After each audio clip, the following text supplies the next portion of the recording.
So, we would continue with the development of momentum integral equation, which I am spending so much time on it because conceptually it should be very clear in terms of the different contributions of momentum through the control surfaces in a flow field. Because once these concepts are clear, you should be able to handle problems which are slightly out of the ordinary, and you would be able to use your concepts in those problems to obtain solutions to even more complicated problems than what are discussed in some of the textbooks. So, what we have shown here is that starting with the momentum equation and with the imposition of the conditions that these are steady two dimensional flows, constant property, we identified what are the forces on the left hand side of the momentum equation. The forces on the left hand side of the momentum equation, they constitute of body force and surface forces. We have assumed that there are no body forces present in the system. So, if I write the equation for the x component, what I have is f s x is equal to, since it is steady state, the first term on the right hand side would be 0, the del t term would be 0, and what I have is the net efflux of momentum into the control volume because of flow. So, f s x, when then we have drawn a control volume A B C D, where B C is located very close to the edge of the boundary layer and A D is located very close to the solid liquid interface, very close to the solid plate. So, what I have is MF, the momentum flow through surface AB, BC, CD and AD. We have also identified that when we talk about the forces, since only the surface forces will remain on the left hand side of the equation, what could be the surface forces? We realize that these two surfaces AB and CD, they are being perpendicular to the direction of flow, they are exposed to pressure force. This surface AD, which is parallel to the flow direction, it will not have any force in the x direction, any force due to pressure in the x direction. Whereas the surface at the top BC, which is slightly curved, will have an x contribution of force. Since the surface is curved, the force which is acting on this curved surface multiplied by the projection of this curved surface in the x direction would give me the force which is force due to pressure on surface BC. And we have also understood that on surface BC, if you again look at the figure, the surface BC being very close to the edge of the boundary layer will be devoid of, will not contain any velocity gradient. If it does not contain a velocity gradient, then the shear stress would be equal to 0. So, on three surfaces, two sides and the top surface, pressure forces will act. On the bottom surface, there would be no pressure force, only a shear force would act. If I assume that the pressure at the left edge where the flow is coming in, if the pressure here is P and the thickness is delta, the depth is Z, dz, then the force on this surface AB would simply be equal to P times delta times dz. Let us assume that the surface at the other end, the vertical surface at the other end CD, has a pressure equal to P plus dP dx evaluated at x multiplied by dx, which is nothing but the Taylor series expansion of whatever be the pressure at this point. So, this is the pressure. What is the thickness over here? It is delta plus d delta. So, the force acting on surface CD would be pressure which is the Taylor series expansion of pressure over here, the area would be delta plus d delta multiplied by dz. So, those are the two pressure terms which we have identified. The curved surface, the projection of this curved surface in the x direction is d delta, the depth of it is dz. So, therefore, the area which would contribute to an x component of pressure force is simply going to be d delta times dz, and the pressure which is acting on surface BC can be approximated as the arithmetic average of the pressure at B and that at C. Pressure at B is P, pressure at C is simply the Taylor series expansion. So, the average arithmetic average pressure on surface BC multiplied by d delta dz would give us the x component of pressure force acting on surface BC.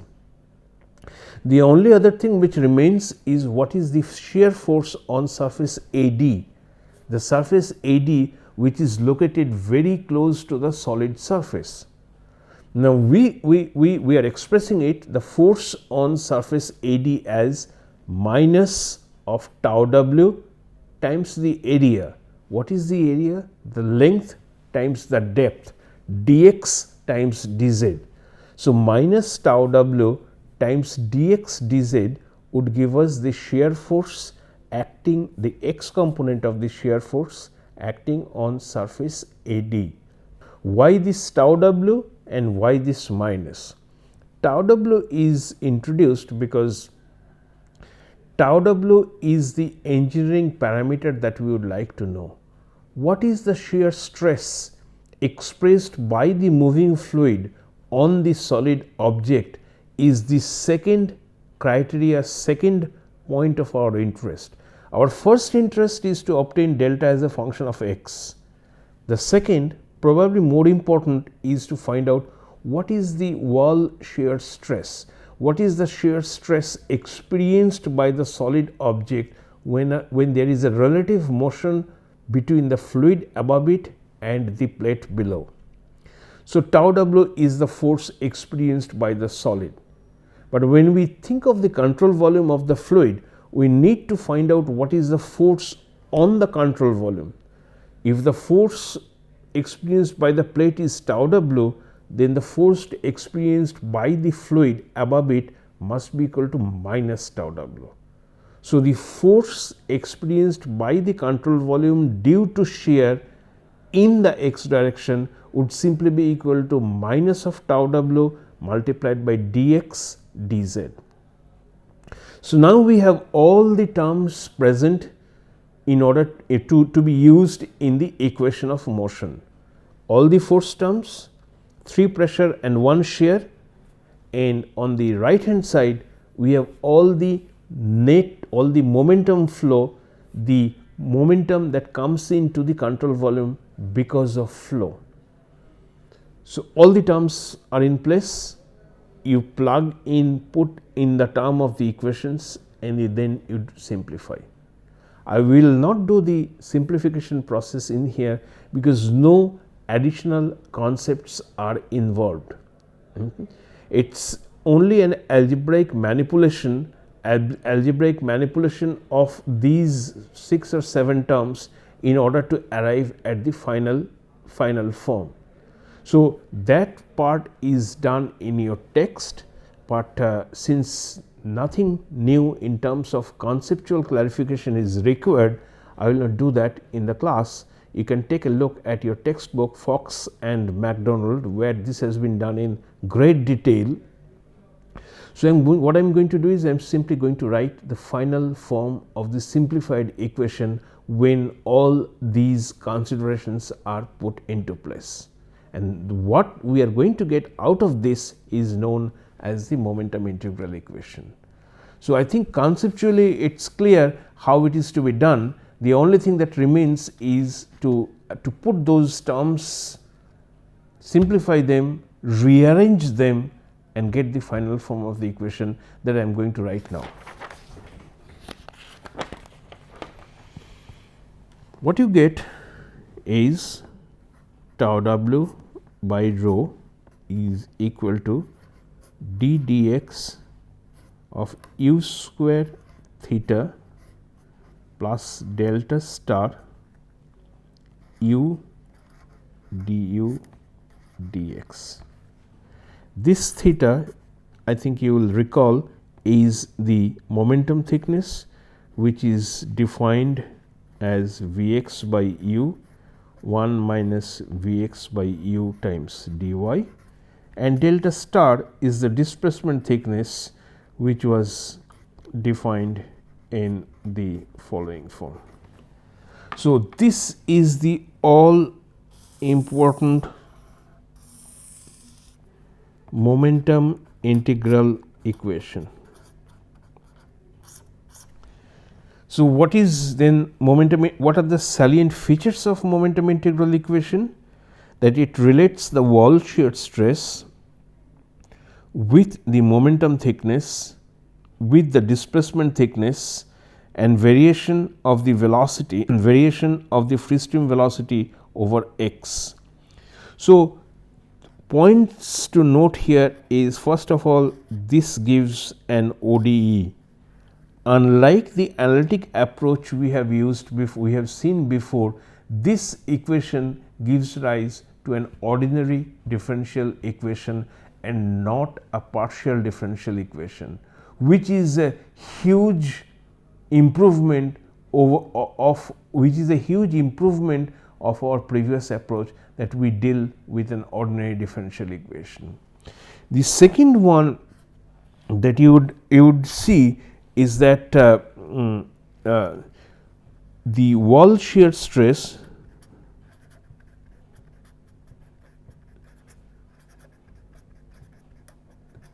appears in this expression, and we haven't made any suggestion that whether it is going to be, what is the relation between tau w and the velocity gradient.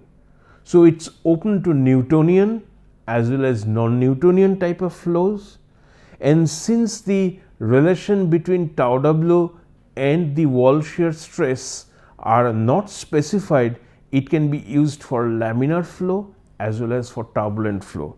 So, the expression of since the specification of the wall shear stress is not there, therefore, it is equally valid for turbulent flow as well as for laminar flow. Okay. So, this is the equation which we are going to deal with in our subsequent analysis. So, but even then, I would just like to work with me for a few more minutes and see how this equation can simplify of what we know about flow in a boundary layer. The analysis, the derivation of this may be involved, but what you get at the end of it is a compact expression. And anytime you propose something, you have to benchmark it. You have to prove that what you are saying is correct. And how do you prove that? You must compare it with the results that are already known to us. So, what is the result which is known to us, on which we have sufficient, we know it to have sufficient confidence that the result is correct? We have an analytic solution followed by a numerical solution for a very special case where there is flow over a flat plate with 0 pressure gradient, a Newtonian fluid, laminar flow. And we know what is the expression for delta as a function of x. We also know what is the functional form of the friction coefficient for such a case. So, the first thing one should do is to apply this momentum integral equation to that problem and see if we are predicting results which are close to that of the result for flow over a flat plate, 0 pressure gradient, steady laminar case. So, that is what we are going to do, and while doing so, it would be clear to us how to handle this momentum integral equation, and I can assure you that by the end of this chapter you will all be experts of using momentum integral equations in much more complicated cases. So always start from the basic, think about the assumptions which are used, think about the, if you do not assume it, at which point you should start in order to obtain a solution for the case. But right now let us see how we can use this equation for the simplest possible case. So we start with the simplest case where we have the use of MI equation, 0 pressure gradient flow, and we have tau w, the full form is d dx u square theta plus del star u du dx. So we are using it for flow over a flat plate. The moment we say flow over a flat plate and it is a 0 pressure gradient flow, we understand that u is a constant. So for flow over a flat plate, as we have seen before, and for 0 pressure gradient flow, u is a constant. The moment u is a constant, this equation will simply revert to tau w by rho. Since u is a constant, u can be taken out and d dx of theta, and this term would be equal to 0. So for this situation where we have a flow over a flat plate, 0 pressure gradient, this would be the form of the equation, and tau w by rho would be equal to u square times d theta dx equals tau w is rho u square d dx of 0 to delta Vx by u 1 minus Vx by u times dy. So this is simply the definition of the momentum thickness. So we have it up to this, and then we continue.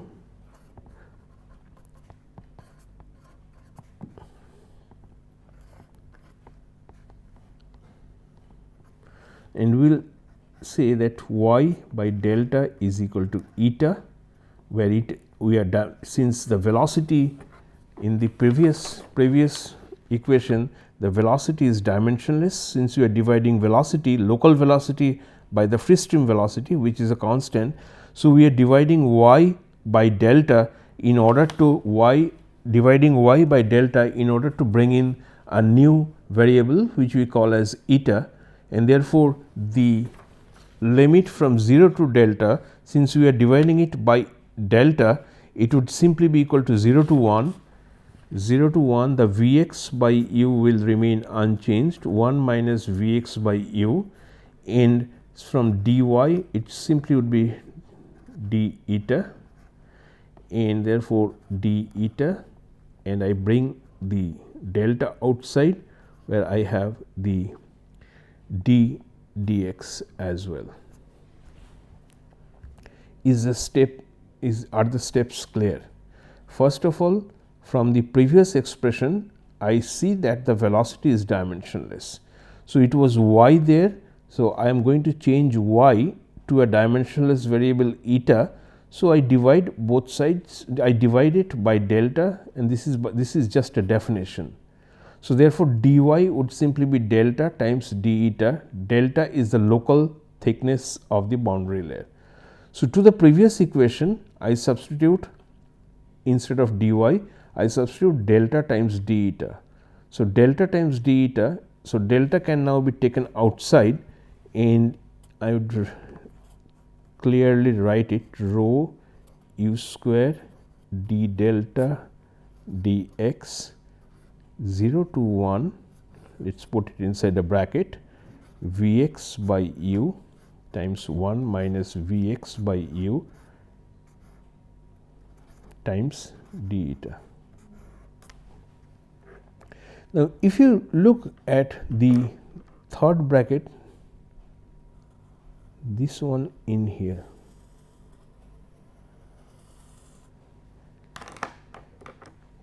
it is a definite integral. If it is a definite integral, then what you are going to get out of this is a constant. So, your tau w would simply be equal to rho u square d del dx times beta, where beta is simply a constant. This beta is this one.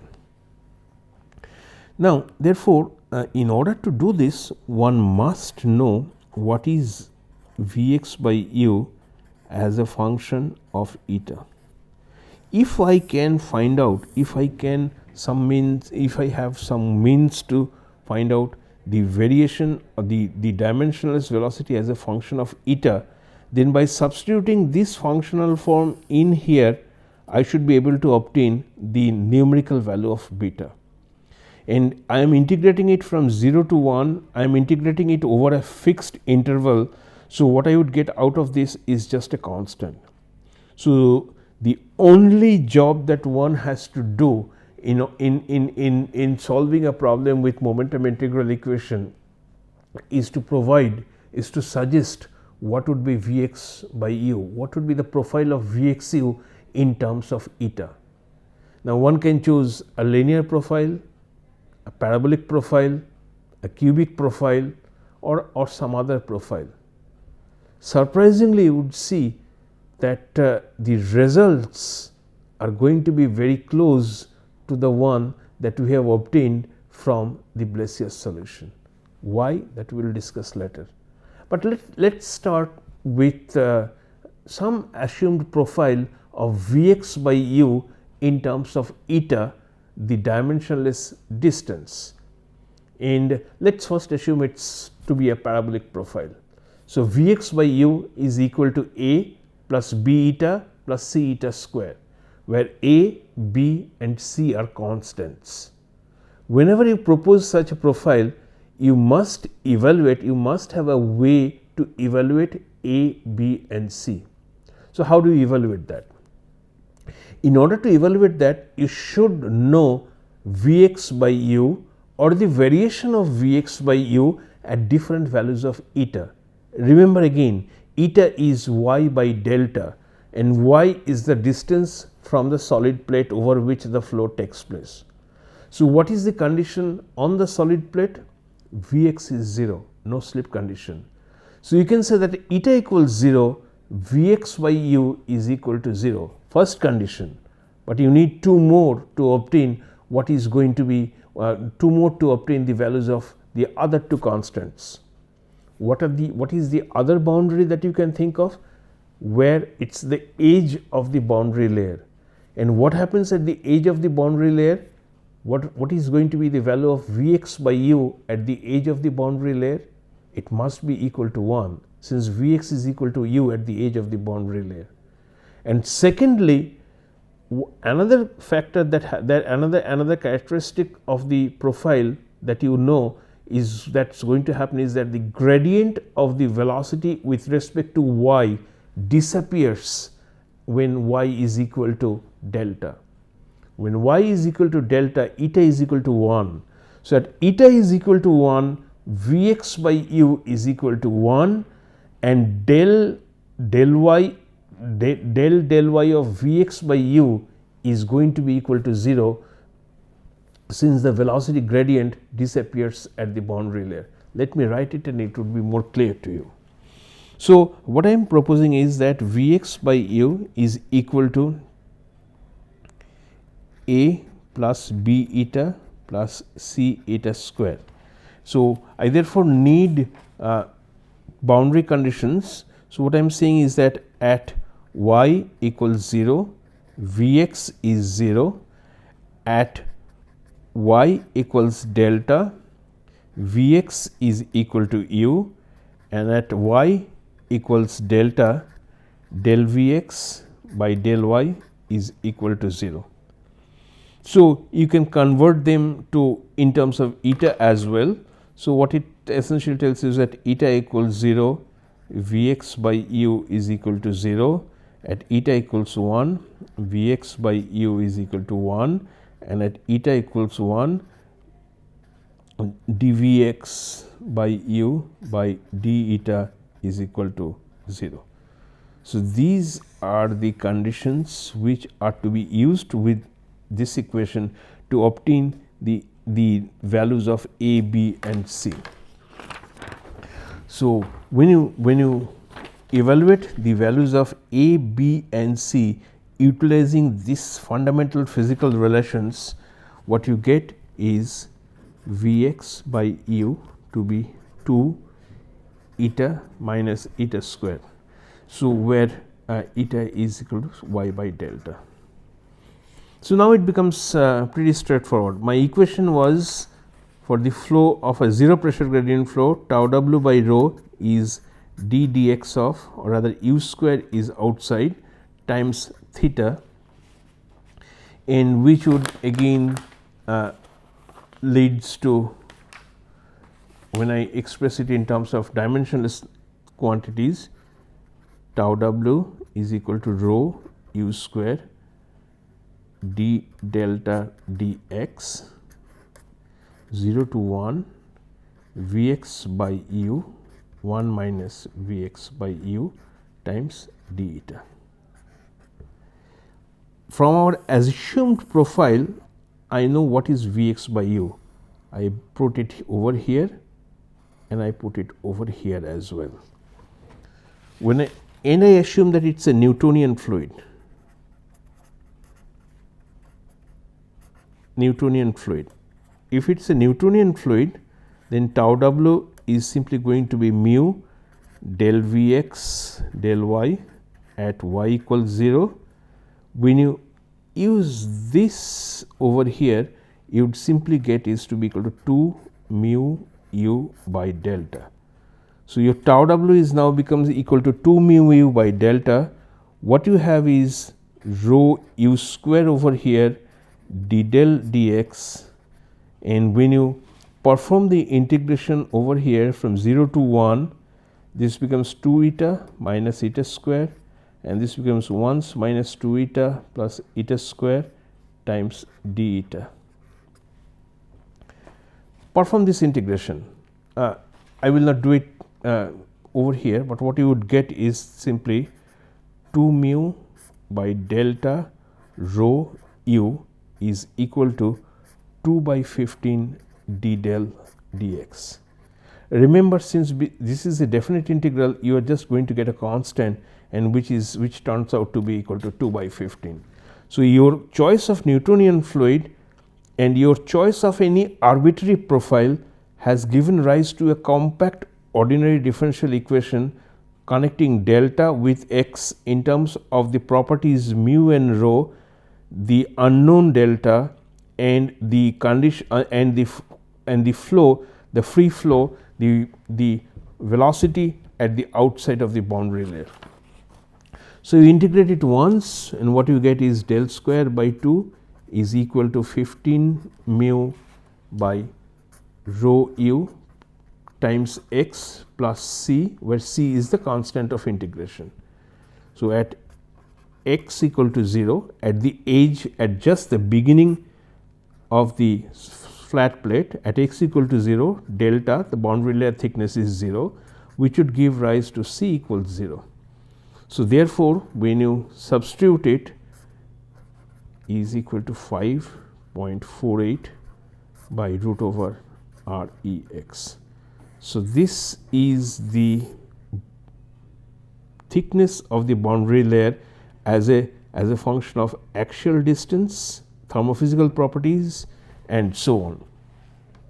And even if you look at the expression of Cf now, which is friction factor, tau w by half rho u square, which would be 2 mu times u by delta divided by half rho u square, and it would be 4 mu by rho u delta and when you substitute the expression for delta in here, you get Cf equal to 0.73 by root over Rex.